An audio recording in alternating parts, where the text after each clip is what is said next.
Hey guys, and welcome back to this channel. In this video I'll be showing you guys how you can get money to purchase like items like the pickaxes if you want to upgrade them.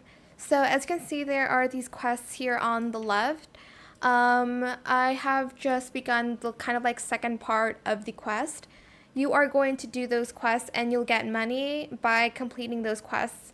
So right now I have to kill skeleton rogue. I think rogue. I don't know why I said rouge. That's red. No, I don't know. But I'll need to do that. So I'm just kind of finding the skeleton that's not really, that doesn't have a really high level. So level 6 is still okay if you have a better weapon. So I just crafted this kind of hammer thing. Oh my gosh, I'm gonna die soon, okay. And I'm just going to wait for my XP to go up. And basically you're just going to finish the tasks.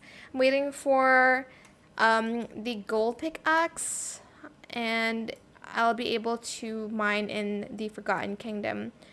You will need to be at least level 10 to go here, so make sure you do that. But yeah, that's how you can get money.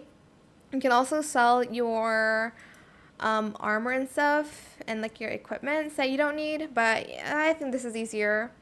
So yeah, that is it for this video. I hope it was helpful for you guys. Don't forget to like, comment, share, and also subscribe to this channel if you haven't done that already. If you have any more questions about this video, just leave it in the comment section down below. I'll try my best to answer them all for you guys. And if you found this video helpful, please click the thanks button as well. That is it. Thank you so much for watching. Bye.